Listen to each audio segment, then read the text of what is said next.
검은 수정, 블랙박스로 되어 있고요. 객체는 알 수가 없는 존재라고 얘기를 하고 있고, 그래서 객체는 내부 본질이 전혀 드러나지 않고 그 관계 속에서 본질이 전혀 드러나지 않는다고 주장하고, 객체는 블랙박스이고 내부는 은닉되어 있고, 이 캡슐화는 사실 객체 지향의 비가시성하고 개념이 유사하긴 하지만 차이는 또 여기 그레임 하면은 완전히 절대로 환원이 되지 않고 객체가 드러나지도 않고, 컴퓨터 객체 지향에서 객체는 리퀘스트를 주면 정해진 통로에 의해서 리스판스를 주거든요. 근데 여기서는 하먼이 얘기하는 객체는 응답하지 않는, 어쨌든 드러나지 않는 그런 객체로 존재를 하고 있습니다. 그런 점에서 좀 차이가 있고요. 그래서 그레이엄 하먼의 그 블랙박스로서의 이런 객체는 외부 세계와의 관계에서도 항상 자기 안에 감춰진 부분을 유지를 하고, 그 다음에 응답을 통해서, 물론 이 객체도 응답하지 않는 건 아니죠.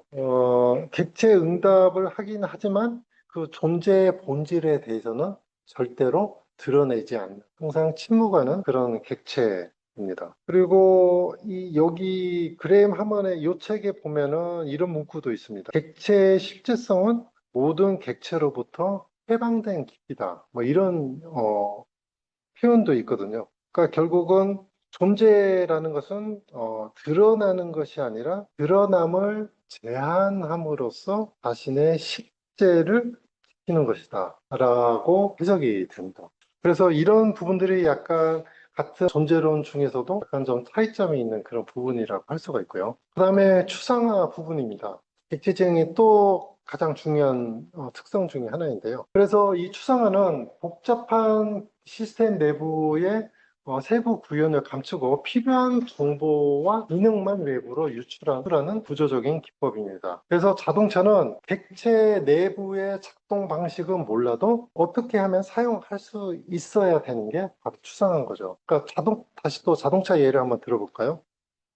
우리가 운전을 할 때 자동차 내부에서 엔진룸에서 어떤 일이 벌어지는지 모르기도 하고, 그리고 또 몰라도 됩니다. 그러니까 실제로는 그 자동차 시동 버튼을 누르면 그 엔진 안에는 연료가 분사가 되고 점화 플러그에서 점화가 되고 피스톤들이 움직이기 시작하고 뭐 이런 과정들이 있는데, 우리는 그런 과정은 전혀 무시를 하고 오로지 운전석에 있는 시동 버튼만 누르면은 바로 시동 걸게가 된다는 거죠. 그러니까 이 모든 복잡한 과정들은 다 단순화하고 감춰지면서 외부에서는 필요한 정보와 기능만 제공하는 그런 기능을 자동차 시동 버튼이라고 할 수가 있겠습니다. 추상화는 철학적으로 보면은 사상이 무엇에 집중하고 그다음에 어떻게 하느냐는 숨기는 그런 방식인 거죠. 그런 차이점도 있고, 이게 어떻게 보면 이거 오히려 그 칸트의 인식론하고도 좀 비슷하다는 좀 생각을 좀 했어요. 그러니까 결국은 그 물 자체라는 것은 결국은 우리는 절대 접근을 할 수가 없고 오로지 주어지는 현상에 의해서만, 그 칸트의 인식론하고도 약간 좀 유사한 그런 구조를 가지고 있죠. 그래서 프로그래밍 같은 경우는 이 디지털적 객체가 가지고 있는 외부적인 현상, 그러니까 즉 인터페이스죠. 인터페이스만 알고 내부적으로 어떻게 작동이 되는지는 칸트적인 물 자체이라 할지라도 그 인터페이스만 알게 되면은 그 내부 작동을 시킬 수가 있는 그런 구조가 바로 이런 추상화 구조라고 할 수가 있겠습니다. 객체는 외부와의 관계에서 부분적으로만 드러난 실제다. 이건 앞에서 방금 얘기를 한 부분이고, 모든 객체는 본질의 일부만 외부에서 나타내고 그 나머지는 항상 은닉된 상태로 존재를 하고 있고, 그 다음에 객체는 부분적으로만 존재하는 존재이다. 하이데거의 그 존재론 중에서 손 안에 있음과 그 눈앞에 있음이라는 사물을 구분하는 두 가지 방식하고도 아주 연관된 게 추상화 개념이라고 볼 수가 있겠습니다. 그 사물이 그 내 앞에 있을 때는 그냥 존재는 그냥 인식의 대상일 뿐인 거죠. 근데 이게 내 손 안에 주어졌을 때, ready to hand가 됐을 때는 이게 이 도구가 쓸 수 있는 용도, 기능으로 바뀌어버리는 거죠. 그러니까 내 손에 들려 있을 때 이 사물의 역할과 네 앞에 놓여져 있을 때, 눈앞에 있을 때는 전혀 다른 사물을 이라고 할 수가 있겠습니다. 그러니까 예를 들어서 하이데거가 자주 얘기하는 예 중에 이제 고장난 망치인 거죠. 눈앞에 있을 때 쓰던 망치가 어느 순간 부서져서 아니면 손목이 빠져서 쓸 수 없는 망치가 됐을 때 비로소 그 망치의 이런 존재의 것을 그때 인식하게 된 거죠. 내 손에 있을 때는 그냥 못을 두드리는 하나의 도구로서만 기능을 하게 됐는데 이것을 쓰지 못하고 내 앞에 놓여져 있을 때는 망치라는 게 이러한 개념이었구나라는 것을 알게 되는 거죠. 그러니까 마치 애인하고 비슷하지 않나요? 그러니까 옆에 있을 때는 항상 배경만 됐다고 해도 너무 그러다가 사랑하는 연인이 떠나고 부재가 되면은 그 사람이 어떤 사람이는가 느끼게 되는 인식의 대상이 바뀌어버리는 그런 상태가 아닐까라고 좀 생각이 됩니다. 이런 객체가 드러나는 존재 방식에 따라서 이렇게 구분을 할 수가 있고 그 하이데거의 존재론이나 하먼의 객체지향 존재론 이런 것들도 같은 구조를 갖고 있는 게 아닌가라는 좀 합리적인 믿음을 가지고 있습니다. 그래서 그 하이데거나 하먼의 존재론에서는 아주 은닉된 이렇게 본질 이런 것들이 객체지향에서는 내부 상태나 구현된 로직인 것 같고요. 그 다음에 망치와 같이 드러난 기능 이런 것들은 디지털 객체가 가지고 있는 어떤 외부에 공개된 메소드 혹은 인터페이스관 이런 것처럼 철학에서 망치가 드러내는 것과 배경으로 있던 것이 드러나는 것과 디지털 객체가 얘기하는 인터페이스를 통해서 메소드를 제공하는 것 이런 것들이 본질적으로는 그 존재론적인 구조가 비슷하지 않나 생각합니다. 중요한 속성 중에 하나가 또 상속인데요. 그러니까 그 기존의 클래스가 있고 아까 얘기한 그 잠재태, 가능태라고 하는 이 클래스가 있고 이 클래스가 있으면 부모 클래스가 있고 자식 클래스가 있거든요. 근데 이 자식 클래스는 부모 클래스로부터 대부분의 속성을 상속을 받습니다. 클래스들끼리는. 그러니까 예를 들어서 베이클이라는 상속이 한번 있다고 치죠. 하위권. 그런데 이 부모 클래스가 있고 자식 클래스 중에 카, 바이시클, 트럭이라는 클래스가 있다고 치면은 기본적으로 부모가 가지고 있는 베이클의 속성들은 그대로 상속합니다. 그리고 나서 자동차 같은 경우는 주유 방식이 틀릴 수가 있고요. 휘발유이냐 경유이냐. 바이시클 같은 경우는 바퀴수가 두 개가 될 수가 있고요. 머리를 보호해야 되기 때문에 헬멧을 착용해야 되는 이런 속성값을 또 추가해야 되기도 하고 이 트럭 같은 경우에는 카와 바이시클에서 가지고 있지 않은 또 다른 속성인 예를 들어서 적재 용량이랄지 이런 또 다른 속성을 또 추가를 합니다. 그러니까 기본적인 속성, 클래스 속성은 위에서 부모로부터 상속받고 또 자기가 필요한 것은 또 다시 특성을 추가하는 이런 과정이 여기 있는 오버라이딩이라고 합니다. 추가적으로 자기가 기능을 계속해서 추가하는 그런 과정. 이게 아리스토텔레스의 오르가논하고도 이제 연결이 되는 그런 지점인데요.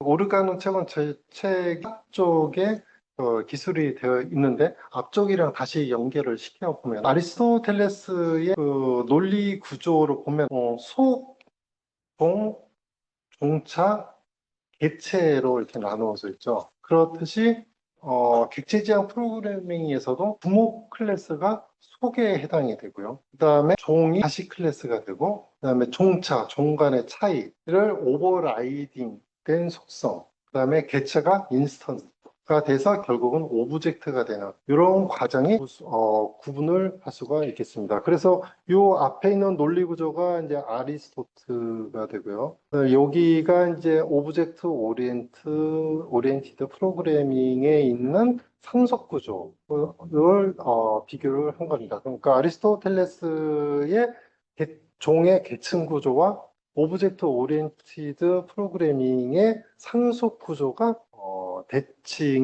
대응이 가능하다는 거죠. 그래서 그 종차 같은 경우에는 좀 더 그 차이를 통해서 좀 더 구분하고 특수화하는 그런 방법이 바로 오버라이딩이 될 거죠. 그 오버라이딩이 결국은 아리스토텔레스가 얘기한 공차에 해당이 됩니다. 이제 다형성이라는 부분입니다. 폴리모르피즘이라고 하는 부분인데요. 이 부분 약간 좀 이렇게 낯서신 부분들이 있으실 텐데요.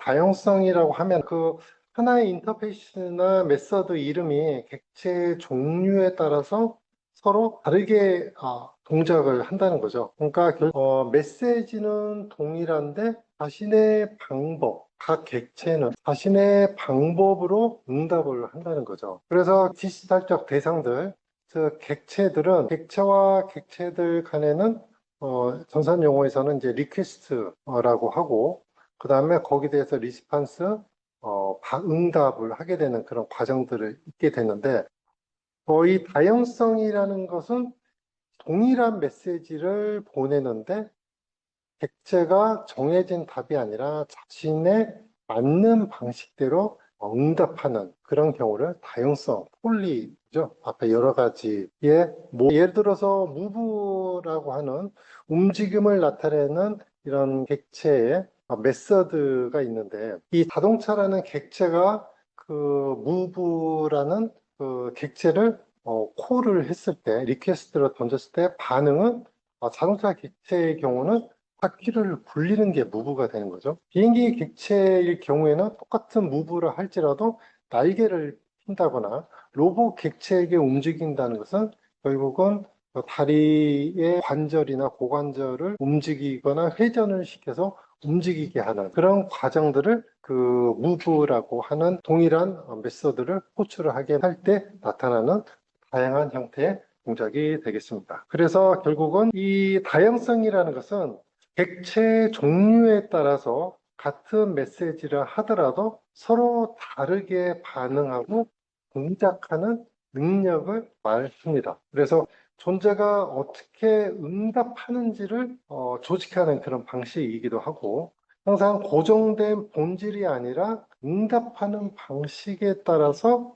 자신의 객체의 디지털적 대상의 존재를 항상 생각하고 사유하는 그런 방식이 바로 다형성이 되겠습니다. 동적 바인딩이라는 것은 실행되는 시점에 해당 객체의 동작인 메서드를 자동으로 선택하는 그런 기능입니다. 그러니까 그때그때마다 가장 적절한 메서드를 자동으로 선택하는 그런 기능을 다이나믹 동적으로 그 바인딩을 시킨다는 그런 역할이 있습니다. 그래서 이 다형성도 그렇고 앞에 있는 상소, 인캡슐레이션, 추상화 이런 것들이 대부분이 가지는 공통적인 속성이기도 하고 이점이기도 한데 코드들이 이런 식으로 작성하게 되면 굉장히 일관성을 가지게 되고요. 그 다음에 확장성이 아주 뛰어납니다. 그리고 그 유지 보수성도 향상이 되는 거죠. 예를 들어서 예전 패러다임앤 프로그래밍 랭귀지의 경우에는 이런 그 다양성에 해당이 되는 프로그램이 있으면 직접 그 자동차 객체 가서 문제를 수정하고 그 다음에 비행기 객체 들어서 날개 피는 부분 수정하고 그 다음에 로봇 객체 들어서 관절 움직이는 부분 수정하고 이런 식으로 계속해서 수정을 했었어요. 예전에 함수 방식에는. 근데 객체 지향 방식에는 일일이 각각 들어갈 필요가 없는 거죠. 그러니까 무브라고 하는 요 메서드만 고치면 요 하나만 고치게 되면은 다른 메시지를 콜하는 이런 객체들을 다 일일이 수정 안 해도 되는 장점이 있는 거죠. 그래서 유지 보수성이 아주 뛰어나고요. 확장성, 일관성이 매우 뛰어난 장점을 가지고 있는 프로그래밍 패러다임이라고 할 수가 있겠습니다. 그래서 패러다임이라는 게 사실 그렇잖아요. 그 어떤 목적을 가지고 바뀌는 게 아니고 프로그래밍 방식 혹은 세상 보는 방식의 관점이나 방식이 어느 순간 새로운 관점으로 보게 되면 해석이 되는 그런 세계관에 갑작스럽게 오게 되는 그게 바로 이제 패러다임의 전환이잖아요. 그러니까 프로그래밍도 마찬가지였습니다. 그러니까 이런 식으로 바꾸게 되게 하는 그 움직임이 어떤 축을 가지고 이렇게 주도해서 움직이는 게 아니라 전반적으로 방향이 거대한 그 흐름처럼 그쪽으로 흘러간다라고 볼 수가 있겠습니다.